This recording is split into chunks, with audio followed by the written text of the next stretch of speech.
Bienvenue au cours de mécanique de l'EPFL. Je suis le docteur ingénieur Paul Salomon Goyekam et je vais vous entretenir maintenant sur les propriétés et les opérations que l'on peut effectuer sur les torseurs. Rappelons que le torseur est la donnée de deux vecteurs dont l'un est libre, appelé la distance du torseur, et l'autre est lié. Les deux vecteurs vérifiant la propriété fondamentale des torseurs. Comme nous l'avons suivi la dernière fois, le torseur peut être noté de trois manières différentes. La notation vectorielle, où le torseur est présenté sous forme d'une matrice unicolonne, dont les valeurs sont les vecteurs R et moment en P. Puis la notation scalaire ou notation pluquérienne, où le torseur est présenté avec ces six composantes qui sont en réalité les composantes respectives de la résultante et du moment en un point P. Ensuite, nous avons vu la troisième et dernière notation qui est la notation duale qui fait intervenir un nombre dual epsilon, dit nombre dual absorbant, dont les puissances supérieures à 1 sont nulles. Au terme donc de cette leçon, vous serez capable d'énoncer correctement les propriétés des torseurs, mais aussi d'effectuer des opérations sur tout genre de torseurs. La première propriété des torseurs que nous allons présenter est l'équiprojectivité des moments.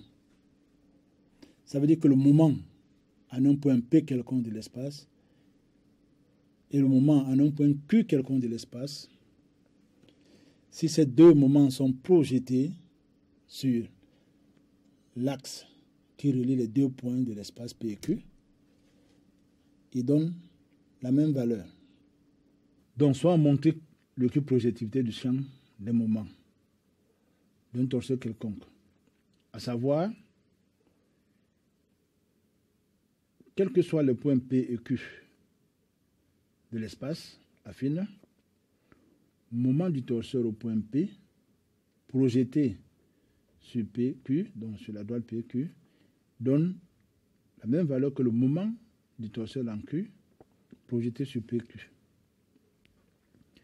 En effet, la formule fondamentale de moment nous permet bien d'écrire que le moment en P est égal au moment en Q, tout le produit vectoriel PQ et R, elle étant la résultante du torseur. Si maintenant on fait la projection dans le produit scalaire de ce moment à PQ, dans les deux membres de l'égalité précédente, on fait le produit scalaire avec le vecteur PQ, le moment en Q, plus PQ vectoriel R, le tout scalaire PQ. On aura donc membre de droite, moment en Q, scalaire PQ, plus PQ vectoriel R, le tout scalaire PQ. Ceci donne bien évidemment moment en Q, scalaire PQ, plus un produit mixte qui est invariant par permutation circulaire des vecteurs.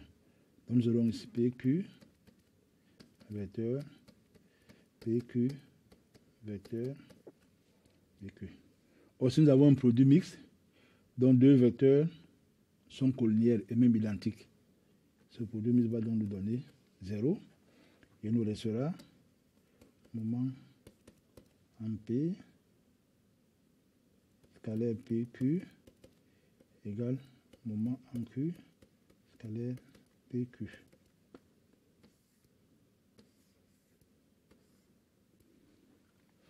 Donc, on voit bien que le champ des moments d'un torseur est équiprojectif.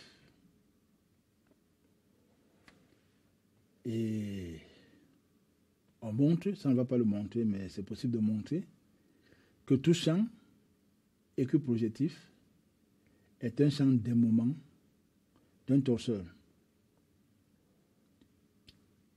Et un cas assez pratique où on peut utiliser ce résultat. Et un bon exemple sur lequel nous allons faire le développement, c'est le champ de vitesse d'un solide. Notons que le champ de vitesse d'un solide, nous allons parler des solides indéformables, qui sont caractérisés par le fait que pour tout point A et B du solide S, la distance est constante. Et cette distance va souvent notée par nombre de AB est constante. Et nous allons considérer que lorsque la distance est constante, eh bien, le carré de la distance est constante. Donc nous allons exploiter le fait que pour les deux points A et B du solide, la distance au carré de AB, qui est la norme au carré du vecteur AB, est constante. Or, cette norme au carré constante est encore égale au vecteur AB scalaire, le même vecteur AB. Si ce produit scalaire est constant, ça veut dire que du point de vue mathématique, sa dérivée par rapport au temps, par exemple, est nulle. Or, la dérivée de AB, scalaire AB par rapport au temps est égale à dérivée de AB, le tout scalaire AB, plus AB scalaire dérivée de AB.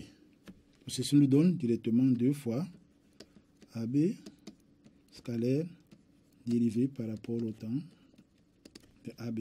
Donc, ce vecteur est nul. En d'autres termes, ceci signifie que ce scalaire est nul. Ce qui signifie que AB scalaire dérivé par rapport au temps de AB, que je vais présenter à l'aide de la relation de Charles sous la forme AO plus OB, est nul. Nous en déduisons AB scalaire dérivé par rapport au temps de OB moins dérivé par rapport au temps de OA, puisque OA est égal à moins AO est égal à 0. Soit encore AB scalaire. Ici, nous reconnaissons la dérivée par rapport au temps de la position de B, donc qui nous donne la vitesse de B, moins la dérivée de la position de A qui nous donne la vitesse de A. Il vient donc AB scalaire vitesse de B moins AB scalaire vitesse de A égale à 0. Et en envoyant AB scalaire vitesse de A de côté gauche, on a donc AB fois vitesse de A est égal à AB fois vitesse de B. Nous venons donc de démontrer que le champ de vitesse d'un solide est un champ équiprojectif. Le champ de vitesse d'un solide étant donc équiprojectif, il représente le champ des moments d'un torseur. Le seul problème qui nous reste est de préciser la résultante de ce torseur, ce qui sera fait dans une leçon ultérieure. Le seul problème sera de déterminer la résultante de ce torseur. Bien, autre propriété, c'est la somme de 2 torseurs. Évidemment, si l'on considère le torseur T1 d'éléments de réduction en P, R1 et M1, le torseur T2 d'éléments de réduction R2 et M2 en P, alors la somme des 2 torseurs, et ça on peut le faire à l'aide de la notation duale, donc T1 c'est R1 plus epsilon moment 1 en P, T2 c'est R2 plus epsilon moment 2 en P, Et la somme de 2 va nous donner R1 plus R2 comme partie réelle, plus epsilon. Et la partie duale sera moment 1 en P, plus moment 2 en P, plus epsilon carré, moment 1, scalaire, moment 2, qui s'annule, puisque epsilon carré est égal à 0. Et on reconnaît ici, donc, la résultante R et le moment résultant en P du torseur somme. Donc, la somme des deux torseurs nous donne bien T1 plus T2 égale à R1 plus R2 comme résultante et moment 1 en P plus moment 2 en P comme moment du torseur. La troisième propriété que nous allons présenter, c'est l'égalité de deux torseurs. On va le résoudre comme on l'a fait avec les nombres complexes en utilisant la propriété d'epsilon. Donc nous avons le torseur 1, R1 plus epsilon moment 1, égale torseur 2, R2 plus epsilon moment 1. On passe le tour du côté gauche, on a R1 plus R2, le tout plus epsilon moment 1 moins moment 2. Pour que tout ceci soit égal à 0 plus epsilon 0. Donc vecteur nul plus epsilon vecteur nul.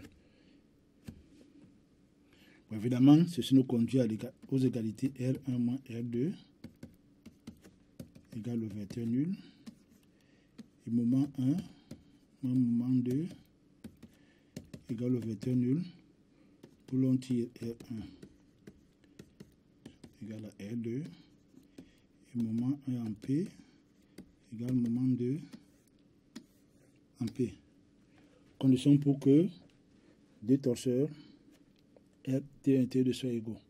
Vous l'avez vu dans les développements que toute opération à effectuer avec les torseurs nécessite que les torseurs soient tous écrits ou bien soient tous réduits au même point P. Donc le point P peut être le point A, B, C ou D. Et à la même base vectorielle B. Notamment si l'on veut utiliser les coordonnées pluquériennes du torseur. Nous allons passer aux opérations effectuées sur les torseurs. La première opération que nous avons déjà vue, c'est l'addition, qui est en fait une propriété. Et une bonne application de l'addition des torseurs en mécanique, c'est de déterminer le torseur des vitesses des solides montés en cascade. Donc si nous avons ici, par rapport à un solide 0, peut-être un bras articulé, OA, AB, ceci étant le solide 1 dans le solide 2, eh bien, la vitesse par rapport, la vitesse de B par rapport à O est la somme de la vitesse de B par rapport à A plus la vitesse de A par rapport à O. Donc, on parle des solides qui sont montés en cascade. Deuxième opération, c'est la multiplication d'un torseur par un scalaire. La loi est très simple. Si vous utilisez la notation duale, donc on a K qui multiplie R plus epsilon moment va nous donner K fois R plus epsilon K fois moment. Donc la multiplication d'un torseur par un scalaire va nous donner un torseur dont la résultante est multipliée par ce scalaire et le moment multiplié par ce scalaire. La propriété est là. Une bonne application, vous savez qu'une multiplication, c'est une addition des termes identiques. Dans l'exemple de tout à l'heure, des solides montés en cascade, c'est lorsque le mouvement des solides, le mouvement relatif des solides, l'un par rapport à l'autre, le plus proche, est identique. Très bien. Troisième opération, c'est le produit scalaire de deux torseurs. Donc, on prend le torseur 1, le torseur 2, on fait le produit scalaire. Et il va nous donner R1 scalaire R2 plus R1 scalaire epsilon M2 qui est ici, plus R2 scalaire epsilon M1 qui est ici, plus epsilon M1 scalaire epsilon M2 qui donne epsilon carré M1 scalaire M2. Et comme nous l'avons vu, epsilon carré étant égal à 0, le terme qui est là disparaît. Donc le produit scalaire des deux torseurs nous donne bien un scalaire dual dont la partie réelle est le produit scalaire des deux résultantes. Et la partie duale, qui est là, porte un nom particulier, le comoment des deux torseurs. Pour les torseurs T1 et T2, il est noté C1 et 2. Ou encore comme, pour dire comoment de T1 et T2, il est donné par le produit, la somme du produit de la résultante de l'un avec le moment de l'autre.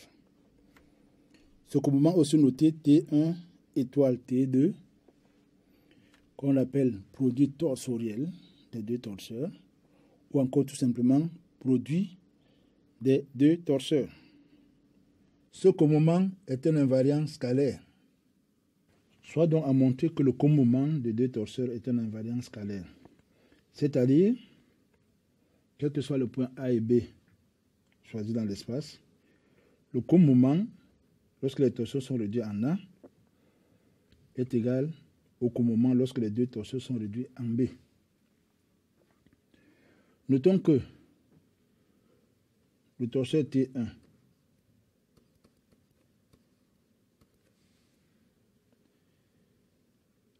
a comme élément de réduction la résultante 1 et le moment 1. Par exemple, en A. Mais le même torseur peut encore s'écrire T1, donc là c'est le torseur réduit en A, torseur réduit en B, égal à R1 plus epsilon, moment 1 en B.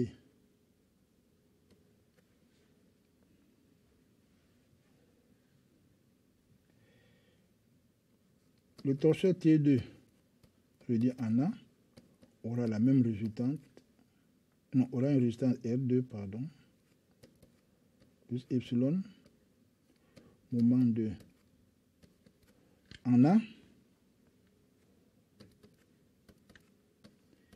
Et ce torseur T2 réduit en B aura pour le moment de réduction la même résultante R2 plus epsilon, moment 2 en B. Donc, nous calculons le comoment en utilisant les torseurs réduits en A. Il est égal à R1 scalaire moment 2 en A plus R2 scalaire moment 1 en A. Très bien.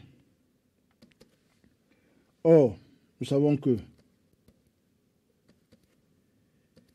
le moment 2 en A, c'est le moment 2 en B, plus AB vectoriel, la résultante 2. Tout comme le moment 1 en A, c'est le moment 1 en B, plus AB vectoriel R1. Développons donc ce produit. Nous avons ici R1 scalaire moment 2 en B plus R1 scalaire AB vectoriel R2. Ensuite, nous avons plus R2 scalaire moment 1 en B plus R2 scalaire AB vectoriel R1. Ceci nous donne les deux produits scalaires simples là qui nous donnent R1 scalaire moment 2 en B plus R2 scalaire moment 1 en B. Puis nous avons les deux produits mixtes qui sont là. Et R1 donc, scalaire A, B vectoriel R2, plus R2 scalaire AB vectoriel R1. Le premier terme ne change pas. C'est R1 scalaire moment 2 en B plus R2 scalaire moment 1 en B. Le terme qui est ici nous donne le produit mixte R1 AB R2. Le dernier terme nous donne le produit mixte R2 AB R1. Et nous constatons ici que ce dernier produit mixte, en fait, est obtenu à partir de celui-ci par permutation des vecteurs R1 et R2, mais pas de manière circulaire. Ça fait donc que ce produit mixte qui est ici va nous donner moins R1 AB R2, donc moins ce produit mixte. Et selon l'addition des deux derniers termes qui va nous donner 0, donc on va tirer C12 en A égale R1 scalaire moment 2 en B plus R2 scalaire moment 1 en B, ce qui est le commomement des torseurs, ce qui est le commomment des torseurs 1 et 2, commomment des torseurs 1 et 2 au point B. On dit donc que le commomment en A est égal au commomment en B, quel que soit A et B. Maintenant, à l'espace affine. Ainsi, on conclut que le commomment de deux torseurs est bien un invariant scalaire.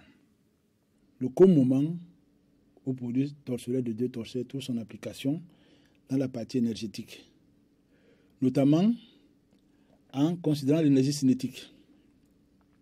Donc, l'énergie cinétique avait été présentée pour un point comme le produit 1 demi de mv carré, qu'on peut encore écrire 1 demi de mv scalaire v. Eh bien, ce produit 1 demi mv scalaire v, sous sa forme la plus générale, donnera 1 demi. On reconnaîtra ici la quantité de mouvement mp et là la vitesse. On aura dans le produit torsoriel du torseur des quantités de mouvement qui va être représenté par la lettre P, avec le torseur de vitesse qui sera représenté par la lettre V. Ainsi, l'énergie cinétique sera 1 demi du produit torsoriel du torseur des quantités de mouvement P avec le torseur de vitesse. Une autre application du produit torsoriel, c'est la puissance des forces extérieures, la puissance P. On a le souvenir que la puissance P s'exprime aussi sous la forme du produit scalaire de la force par la vitesse. Eh bien, sous la forme la plus générale, la puissance des forces extérieures sera le commomment au produit torsoriel du torseur des forces appliquées qui sera représenté par la lettre grand F, enfin le torseur des vitesses grand V. Et ainsi donc, la puissance des forces extérieures sera représentée par le produit torsoriel F fois V. Maintenant, nous allons introduire la notion de différentiel d'un torseur. Aussi simplement que l'on aurait pu avoir à calculer la différentielle d'un nombre complexe. Donc, si le torseur se met sous la forme R plus epsilon m, alors l'opérateur différentiel peut être distribué par rapport à l'addition. Donc on aura différentiel de R plus epsilon m égale la différentielle de R, plus epsilon différentielle du moment. Et la différenciation d'un torseur trouve son application en mécanique dans la deuxième loi de Newton, qui, pour un point matériel, s'énonçait la forme suivante: la dérivée dans un référentiel galiléen par rapport au temps de la quantité de mouvement de la particule est égale à la résultante de force extérieure. Dans la forme la plus générale, on aura la dérivée par rapport au temps du torseur de quantité de mouvement qui serait égale au torseur des actions extérieures. On a la dérivée dans un référentiel galiléen du torseur de quantité de mouvement est égal au torseur des actions extérieures. Maintenant, parlons du carré d'un torseur. Évidemment, le carré d'un torseur, c'est le produit scalaire du torseur par lui-même. Et avec la même propriété epsilon carré égale à 0, on a le carré du torseur qui nous donne R carré plus epsilon 2Rm. Et là, à la place du comouvement, on a le produit R scalaire M qui prend une importance capitale pour le torseur. Il sera appelé automoment du torseur. Notez haute de T, qui est encore égal à 1/2 de T, produit torseur de T par T lui-même, donc R scalaire M.